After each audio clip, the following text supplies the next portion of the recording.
लो जी, अब ये पत्ती भी खत्म हो गई। मुझे तो लगता है इस दुनिया से एक दिन सब चीजें खत्म हो जाएंगी, सिवाय इस घर की गुर्बत के। सारा, मुझे पता है कि तुम इस वक्त चाय पीती हो। मैंने मोहल्ले के बच्चे को भेज के तुम्हारे लिए पत्ती मंगा दी। अम्मा शुक्र है कि कम से कम हमारी छोटी छोटी ख्वाहिशात तो पूरी हो जाती हैं, वरना तो इस घर की वो हालत है कि अगर अब ये ख्वाहिशात भी पूरी ना हो तो क्या कर सकते हैं हम।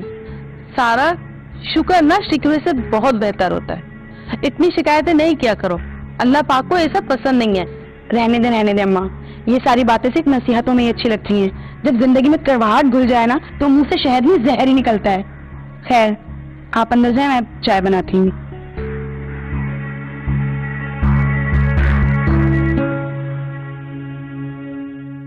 ये सारा तो दिन ब दिन चिड़चिड़ी होती जा रही है। अरे भाई, अब क्या कर दिया उसने? तो वही गुर्बत का रोना रोती रहती है हर वक्त। अरे अल्लाह का लाख लाख शुक्र है कि हम हजारों से ज्यादा अच्छे हैं। वो क्या करे बेचारी भाई, जब से सामने बड़ी दुकान खुली है हमारी सेल तो बिल्कुल ही खत्म होकर रह गई है और घर में परेशानी बढ़ती जा रही है, तो उसका चिड़चिड़ा होना तो बनता है ना। मेरी तो ये समझ नहीं आता कि आप इतने परेशान रहते क्यों हैं। अरे अल्लाह की जात पे भरोसा नहीं आपको? वक्त हमेशा एक जैसा नहीं रहता अनीस, आप देख लीजिएगा। अच्छा वक्त नहीं रहा ना तो बुरा भी जल्दी चला जाएगा इंशाअल्लाह। अल्लाह तुम्हारी जबान मुबारक करे भाई। अब तो मैं भी बहुत परेशान रहने लगा हूँ और अब तो मेरे पास इतने पैसे भी नहीं कि मैं दुकान में और सामान डलवा सकूं। आप एक काम करें ना, आपके दोस्त है हामिद भाई, आपके बचपन के दोस्त है, आप उनसे कुछ रकम उधार ले लें और दुकान में सामान डलवाएं। फिर जब दुकान चलने लगेगी तो हम वापस कर देंगे उनकी रकम। आलिया बेगम, तुम्हें तो पता है ना कि बुरे वक्त का कोई साथी नहीं होता, और फिर उसे तो मेरी दुकान की कंडीशन का पता है, तो भला वो मुझे उधार क्यों देगा? बात तो आप ये भी ठीक कह रहे हैं, लेकिन हम अभी भी ना बहुत से लोगों से अच्छे रह रहे हैं। अरे हमें किसी के आगे हाथ तो नहीं फैलाना पड़ता ना, इज्जत से अपने घर में बैठकर खाते हैं। अम्मा, आजकल के दौर में ना इसे इज्जत होना नहीं कहते। इज्जतदार सिर्फ वो है जिसके पास बड़ी गाड़ी, बंगला और अच्छा बिजनेस हो। हम जैसे लोगों को तो आजकल कोई इंसान ही नहीं समझता। ऐसी बात नहीं है सारा बेटा, अभी भी दुनिया में अच्छे लोग मौजूद हैं। अम्मा, अगर ऐसा ही होता ना तो अब्बा के बचपन के दोस्त आज इस वक्त अब्बा का साथ देते। मम्मा, अच्छा जाओ देखो, शायद मुन्ना तुम्हें आवाज दे रहे हैं, मुझे आवाज आई। जाओ बेटा। बहुत ही नाशुक्री लड़की है ये। आलिया, वो नाशुक्री नहीं है, घर के हालात ने उसे ऐसा कर दिया है। अरे भाई, क्योंकि वो आजकल की लड़की है और तुम्हें पता है ना, आजकल के बच्चों में हम जैसा सब्र नहीं होता। अच्छा चाय पीने, चाय ठंडी हो जाएगी। असद, आपको याद तो है ना, अगले महीने मुन्नी की बर्थडे है।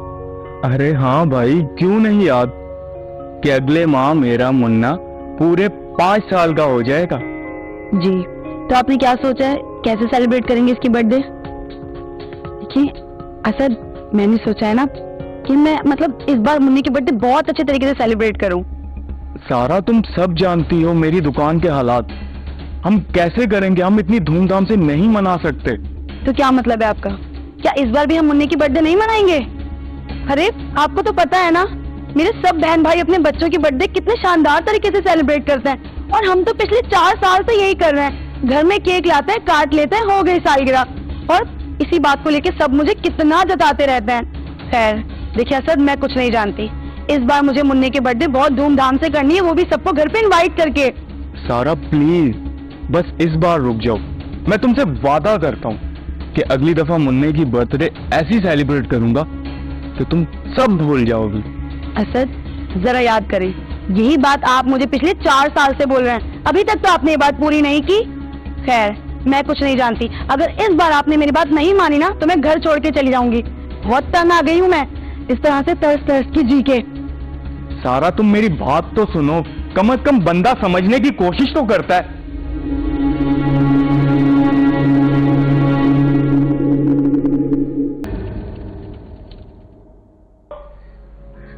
कहाँ चला गया?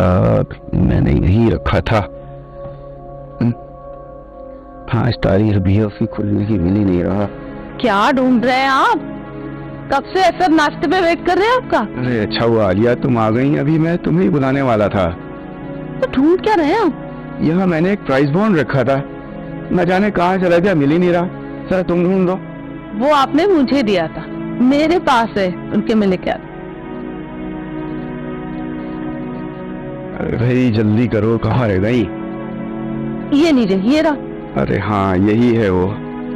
भाई आज इसके खुलने की तारीख है, दुआ करो कि कुछ अच्छा हो जाए हमारे लिए। पूरी जिंदगी में यही तो देखती आ रही हूँ कि आप हर पहली तारीख को ये प्राइस बॉन्ड लेते हैं और उसके खुलने की दुआएं करते हैं, और जब ये नहीं खुलता तो जाके बेच के आ जाते हैं। अरे मेरी दुआएं कबूल होनी होती तो अब तक हो नहीं गई होती। छोड़ दे इस प्राइस बॉन्ड का पीछा। तुम हाँ अपनी किस्मत को बुरा भला कहती रहती हो। भाई अल्लाह क्या देर है, अंधेर तो नहीं, पता नहीं कब हमारी किस्मत खुल जाए। अच्छा जब किस्मत खुलनी होगी खुल जाएगी, नाश्ता कर ले, सब वेट करो, उसे जाना होता है, जल्दी आइए।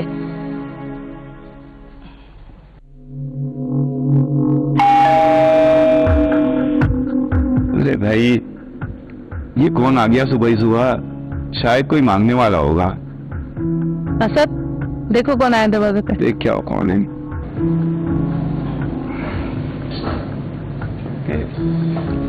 एक मिनट रुक जाओ, देखो शायद कोई मांगने वाला होगा। दरवाजे से खाली हाथ नहीं लौटाते, ये दे देना उसको। यार यहाँ अपने खाने का तो पूरा नहीं पड़ता, दूसरों को देने की पड़ी रहती है।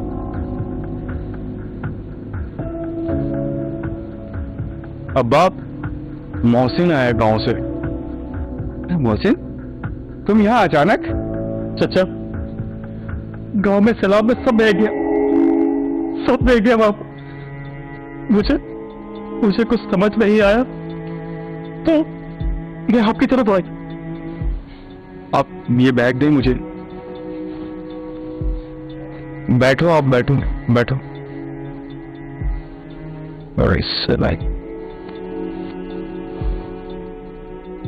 चाचा मैं जानता हूं कि आजकल इस महंगाई के दौर में किसी एक इंसान का खर्चा उठाना कितना मुश्किल काम है, मगर मैं वादा कर कि मैं आप पे ज्यादा बोझ नहीं बनूंगा।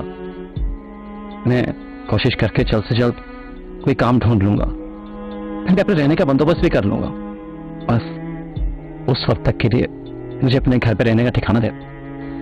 मोहसिन मियाँ मुझे अंदाजा है कि तुम परेशान हो, लेकिन परेशान होने की कोई जरूरत नहीं है। जिस रब ने तुम्हें यहाँ भेजा है, अरे भाई वो तुम्हारा खर्चा भी उठा लेगा। तुम बिल्कुल परेशान ना हो, ये तुम्हारा अपना ही घर है, तुम जब तक जी चाहे यहाँ रहो। बहुत बहुत शुक्रिया चाचा, बहुत बहुत शुक्रिया आपका। मुझे तो बड़ा ही दुख होता है भाई मोहसिन की हालत पे, उसने तो अपना सब कुछ ही सैलाब में खो दिया। भाई शुक्र है उसने शादी नहीं की थी, वरना शायद आज वो भी दूसरों की तरह अपनी फैमिली के सैलाब में बह जाने पर रो रहा होता। बेचारा मोहसिन। अब आप मोहसिन को हम चुलाएंगे कहाँ, क्योंकि हमारे पास तो कोई ऐसी जगह नहीं। भाई जब तक उसको नौकरी नहीं मिल जाती वो हमारी दुकान में ही रह लेगा, और जो ही उसको भी काम मिलेगा वो खुद ही अपना कहीं ना कहीं बंदोबस्त कर लेगा। दुकान पे? लेकिन अब्बा दुकान पे तो काफी सारा सामान पड़ा है ना, तो मेरा ख्याल है कि ये तो ठीक नहीं होगा। बेटा मैं उसे बचपन से जानता हूँ, वो इंतहाई खुददार और ईमानदार इंसान है। वो भूखा तो रह लेगा, लेकिन कभी भी किसी की चीज पर बुरी नजर नहीं रखेगा वो।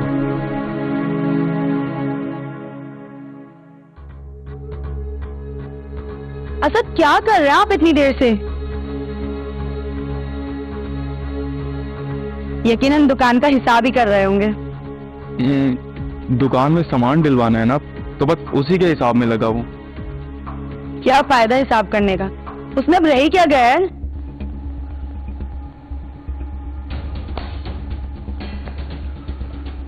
सारा तुम कैसी बीवी हो? तुम्हारा शोहर परेशान है और तुम उसको तसल्ली देने के बजाय उल्टा और परेशान करती हो। आपको परेशान मैं नहीं कर रही हूँ, आपको परेशान आपकी वो दुकान कर रही है जो चलती ही नहीं है। लेकिन आप उसे बिना पैसों के चलाने की कोशिशों में लगे रहते हैं। तो क्या करूं? उसको बंद करके चोरियां शुरू कर दूं ताकि तुम्हें तो पैसा मिल जाए।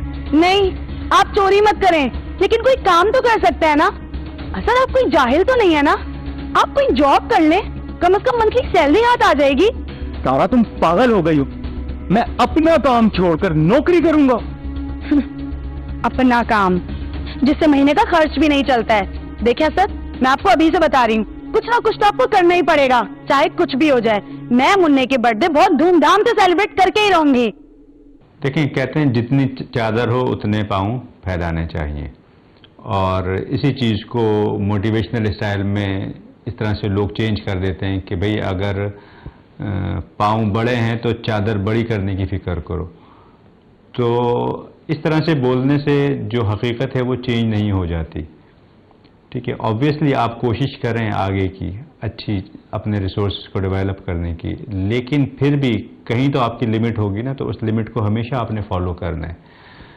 तो सेलिब्रेट करना एक पॉजिटिव माइंडसेट की निशानी है, लेकिन लोगों को इम्प्रेस करने के लिए सेलिब्रेट करना, पैसे नहीं हैं उधार लेके मांग तांग के अपने ऊपर जब्र करके और लोगों को इम्प्रेस करने की कोशिश करना, ये एक टोटली नेगेटिव एटीट्यूड है, नेगेटिव माइंडसेट है। ऐसे लोग हमेशा परेशान होंगे, ऐसे लोग हमेशा फाइनेंशियली अपनी चीज़ों को कंप्रोमाइज़ करेंगे, फाइनेंशियली सफ़र होंगे। ओ चाचा, आपने बात की किसी से मेरे काम के लिए? हाँ, मैंने बात की है। रुक जाओ कुछ दिन, तुम परेशान ना हो, कहीं ना कहीं काम मिल जाएगा तुम्हें। चाचा, आपको मालूम ये घर पे बैठे रहना अच्छा नहीं लगता। अब मुझे कोई भी काम दिलवा दे, मुश्किल से मुश्किल काम भी मैं कर लूंगा। तुम परेशान ना हो, ऐसा करो कि मैं कल तुम्हें एक आदमी के पास भेजूंगा, वो तुम्हें कहीं ना कहीं काम पे रख लेगा। अब्बा, आप मोहसिन को अपनी दुकान पर ले जाए ना। बेटा, मतलब वो मेरी दुकान पर क्या काम करेगा? दुकान मेरी चलती नहीं है, अब मुझे तनख्वाह कहाँ से दूंगा? अरे अब्बा, मोहसिन को सैलरी की जरूरत ही क्या है? यहाँ रहता तो है आराम से। अब वो बेचारा तो बस जॉब का इसीलिए बोल रहा है ताकि हम उसे बोझ ना समझें, है ना मोहसिन?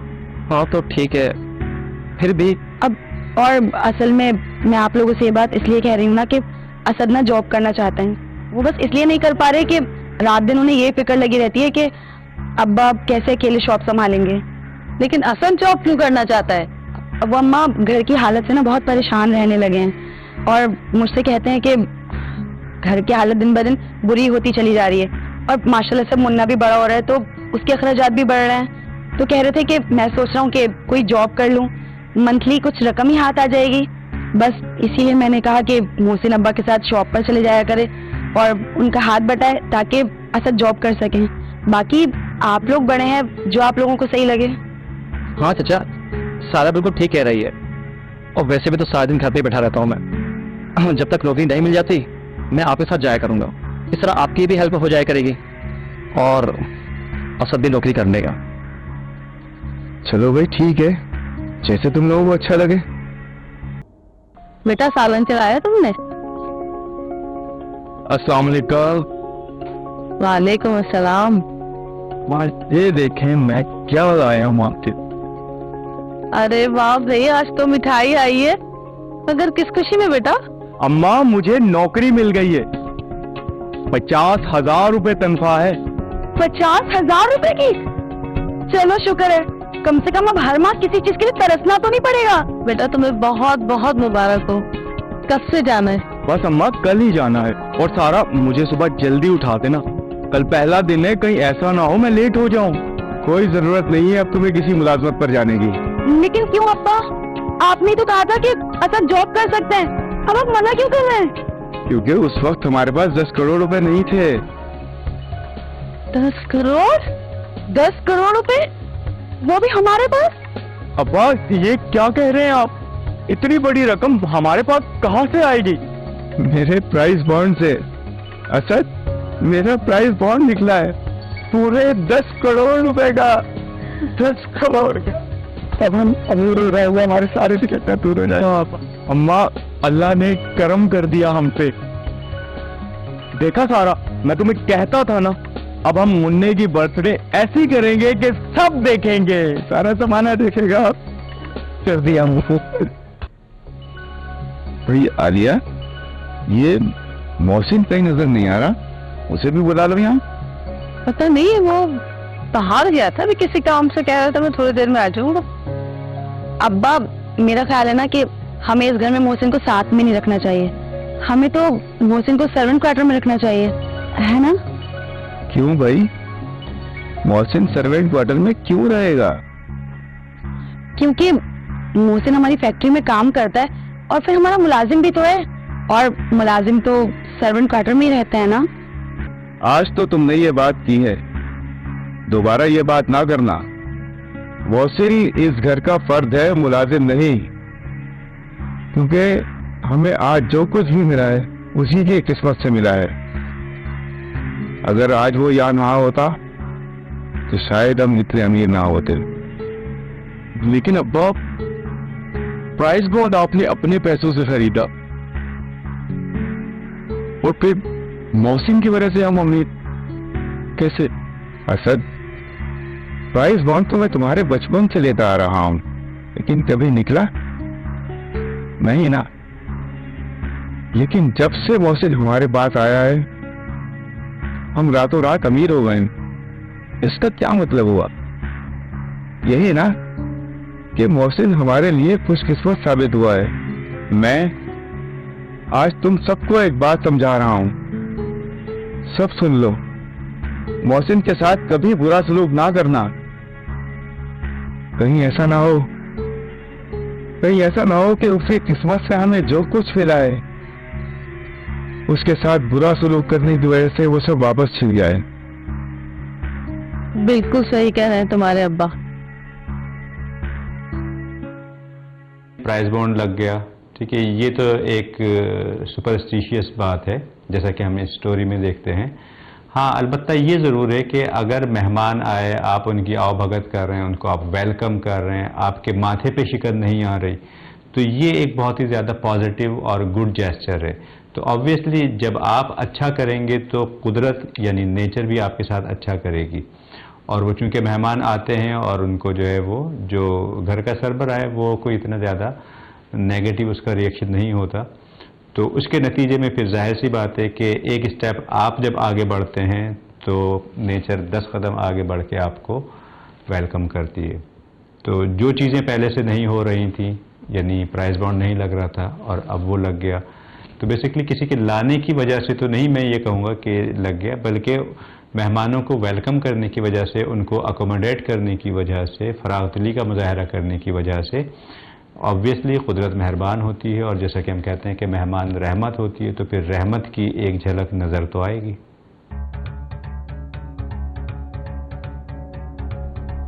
असद, अब्बा ने ना बिला वजह मोहसिन को अपना लकी नंबर मान लिया है। भला ये भी कोई बात हुई? पैसा हमें मिला है, कारोबार हमारा है और मेहनत भी हम ही करते हैं। वो तो बस खुशनसीब बन के बैठ गया है। अरे सारा, ऐसा होता है और अब्बा बिल्कुल ठीक कह रहे हैं। कभी कभी इंसान को अपनी किस्मत से नहीं बल्कि दूसरे की किस्मत से मिलता है। ओह असद प्लीज, कम से कम अब आप तो ये अब्बा जैसी रहमी बातें ना करें। सच में अगर मेरा बस चले ना, मैं तो हाथ पकड़ के मोहसिन को घर से निकाल दूं। ना बुरा लगता है ना मुझे जब जब अब्बा बड़ी बड़ी पार्टीज में भी मोहसिन को साथ ले चलते हैं। क्या सोचते होंगे लोग, किसी नौकर को सचा रखा है हमने। ये तुम प्रसाद, जल्दी आओ, तुम्हारे अब्बा की बहुत तबीयत खराब हो रही है, जल्दी आओ तुम लोग, जल्दी आओ बेटा।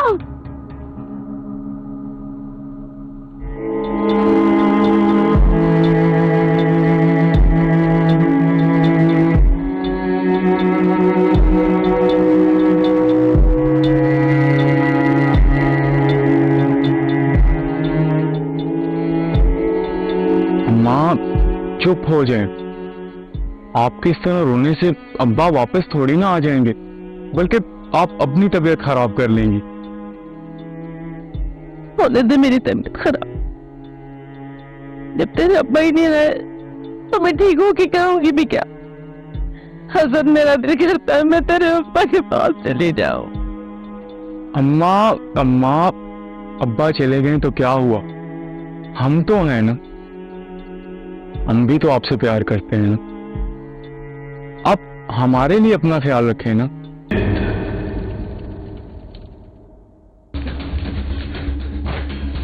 मेरी तरफ से बाहर में जाओ, अपना बोरिया बिस्तर उठाओ और निकलो यहाँ से। अब तुम इस घर में टके नहीं रुक सकते हो, निकलो यहाँ से। मेरी बात तुम्हें समझ में नहीं आ रही है?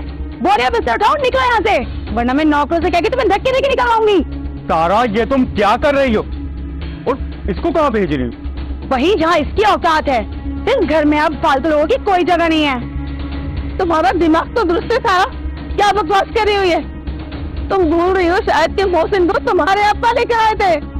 जी, तो जो लाए थे अब वो नहीं रहे, इसलिए अब यहाँ पर इसका भी कोई काम नहीं है। कैसे काम नहीं है उसका? वो यहाँ से कहीं नहीं जाएगा। अरे ये मोहसिन का भी घर है। अच्छा, तो आप अपनी बहू से ज्यादा एक नौकर को वैल्यू दे रही हैं? तो समझाओ इसको, कुछ समझाओ। सारा, तुम शायद भूल गई कि तुम्हारे बाप ने कभी उसको ना नौकर नहीं समझा, हमेशा इन घर का फर्ज समझा है। और मेरी बात याद रखो, जब तक ये जिंदा है ना, ये इसी घर में रहेगा। और अपना ये तमाशा बंद करो और जाओ अपने कमरे में। तो ठीक है, फिर आप रखें इसी को यहाँ पर। मैं मुन्नी के साथ घर छोड़ के जा रही हूँ, क्योंकि मुझे हरगिज बर्दाश्त नहीं है कि एक नौकर हमारे साथ मालिकों की तरह रहे।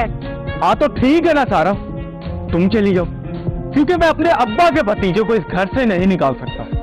नहीं तो नहीं, तुम अपना घर क्यों खराब करोगे? मेरा क्या है, अकेला हूं, कहीं नहीं रह दूंगा मैं, कहीं से नहीं रह दूंगा। मोहसिन, मैं अब्बा को क्या जवाब दूंगा? नहीं असल नहीं, मुझे तुमसे कोई शिकायत नहीं, कोई शिकायत नहीं। चाची, जाने अनजाने में अगर मुझसे कोई गलती हो गई तो मुझे माफ कर देना, माफ कर देना मुझे। मोहसिन, तुम क्यों जा रहे हो? तुमने तो बचने और अपने चच्चे से वादा किया था कि हमेशा उनके घर वालों का ख्याल रखोगे। हाँ, मेरे चचा से वादा किया था मेरे चचा से कि मैं इस घर पे कोई आँच नहीं आने दूंगा। मैं उसी को बचाने के लिए जा रहा हूँ चची, उसी को बचाने के लिए जा रहा हूँ।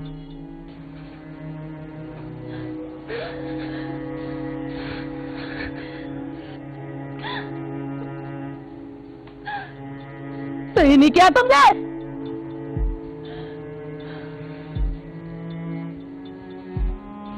सारा, तुम्हें मोहसिन के साथ ये सब नहीं करना चाहिए था। मैंने उसके साथ वो ही किया जिसके वो काबिल था।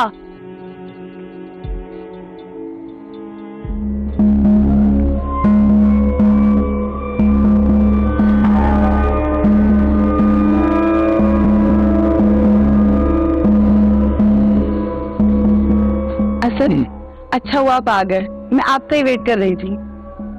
क्यों, कोई काम था क्या?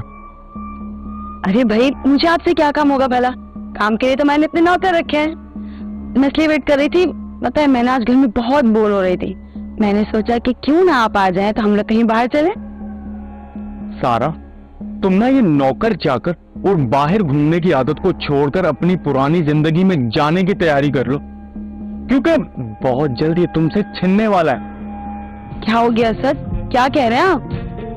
ठीक कह रहा हूँ सारा, हम पे इतना कर्ज हो गया कि अब कर्जदारों ने कोर्ट से नोटिस भेज दिया है कि अगर 1 माह में मैंने उनका कर्ज अदा नहीं किया तो मुझे अपना घर और फैक्ट्री बेचकर उनको पैसे देने होंगे। मेरे पास उनको देने के लिए एक फूटी कोड़ी भी नहीं है। लेकिन असद, ये सब अचानक कैसे हो गया? हमारा कारोबार तो बहुत अच्छा चल रहा था ना। जिसकी वजह से चल रहा था ना, उसको तो तुमने धक्के मारकर घर से निकाल दिया। जब वो ही हमसे रूठ गया तो हमारी किस्मत भी हमसे रूठ गई।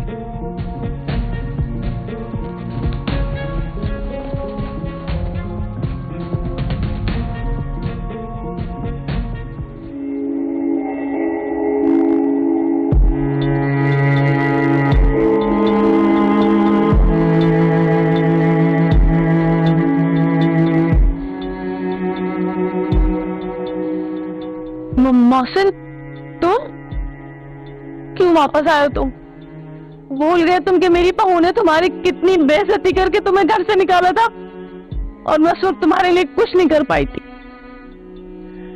और मैं अभी भी तुम्हारे लिए कुछ नहीं कर पाऊंगी। बेहतर यही होगा कि तुम यहाँ से चले जाओ। अम्मा, मौसिम को सारा लेकर आइए और ये अब कहीं नहीं जाएगा। सारा? अरे सारा ने तो खुद उसकी बेइज्जती करके उसे घर से निकाल दिया था।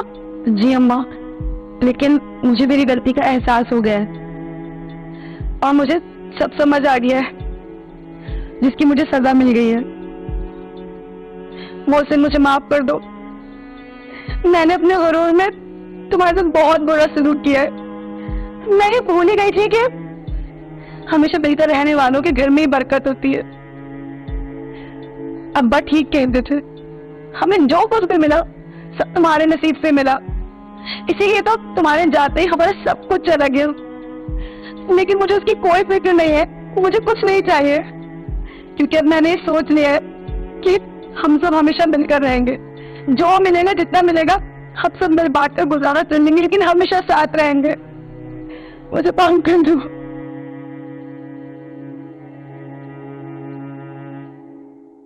वक्त के बारे में एक ही चीज़ है कि वक्त जैसा भी हो गुजर जाता है। तो अगर आज आपके किसी अपने सगे पे, रिश्तेदार पे, कज़न पे कोई बुरा वक्त आया है तो उससे मुंह ना मोड़ें।